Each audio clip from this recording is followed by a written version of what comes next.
বাংলাদেশে যে একটা মিথ তৈরি করে রাখা হয়েছিল যে গোপালগঞ্জে আওয়ামী লীগের বাইরে কেউ প্রোগ্রাম করতে পারবে না, এই মিথ আজকে জাতীয় নাগরিক পার্টি ভেঙে দিয়েছে। জাতীয় নাগরিক পার্টি যেহেতু চ্যালেঞ্জ নিয়েছে 30 দিনে তারা 64 জেলায় যাবে, জাতীয় নাগরিক পার্টি অবশ্যই সেই চ্যালেঞ্জ পূরণ করবে এবং জাতীয় নাগরিক পার্টি আগামীকাল সারা দেশে বিক্ষোভ কর্মসূচি পালন করবে এই সশস্ত্র হামলার প্রতিবাদে। এবং আমরা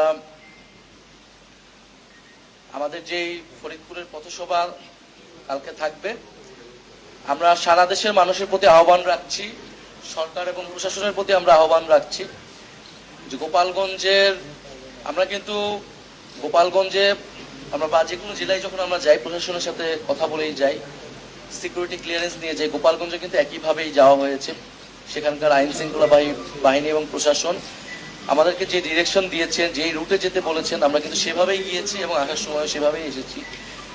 তারা যদি আরো কঠোর হতো, আরো সতর্ক হতো আগের থেকে, তাহলে হয়তো পরিস্থিতি তারা সামাল দিতে পারতেন। এবং তারপরও তারা সহায়তা করেছেন এবং ওখানে আমাদের স্থানীয় যেই নেতাকর্মীরা রয়েছে গোপালগঞ্জে আমাদের সমন্বয় কমিটিও রয়েছেন, প্রধান সমন্বয়কারী আমাদের সাথে আছেন আরিফুল দারিয়া। সেখানকার তাদের পরিবারগুলোকে কিন্তু হুমকি দেওয়া হচ্ছে এবং তাদের নিরাপত্তার বিষয়টা আমরা দাবি জানাচ্ছি। এবং সেখানে আমাদের স্টেজে আমরা যাওয়ার আগে এক দফা হামলা হয়েছে, সশস্ত্র হামলা হয়েছে, স্টেজে আগুন লাগিয়ে দেওয়া হয়েছে, পুলিশের গাড়িতে আগুন লাগিয়ে দেওয়া হয়েছে। সারা দেশের মানুষ এগুলো দেখেছে, আপনারা দেখেছেন। ফলে এটা নতুন কিছু নয়। আওয়ামী লীগের যে চরিত্র, ফ্যাসিস্ট বাহিনীর যে চরিত্র, মুজিববাদী সন্ত্রাসীদের সেই চরিত্র উন্মোচন করেছে।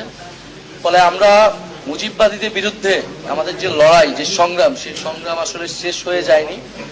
সরকারকে অবশ্যই কঠোর অবস্থানে যেতে হবে, জনগণকেও সচেতন হতে হবে এবং এই যে আমাদের লড়াই মুজিববাদের বিরুদ্ধে, সেই লড়াই চলমান রাখতে হবে।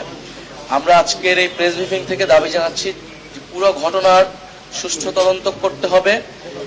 যারা এই ঘটনার সাথে জড়িত, যাদের পরিকল্পনায়, যাদের অংশগ্রহণ এবং যারা হত্যা চেষ্টা চালিয়েছে, তাদেরকে দ্রুত সময়ের মধ্যে, আগামী 24 ঘন্টার মধ্যে তাদেরকে গ্রেফতার করতে হবে এবং পরবর্তীতে তদন্ত সাপেক্ষে বিচারের আওতায় আনতে হবে।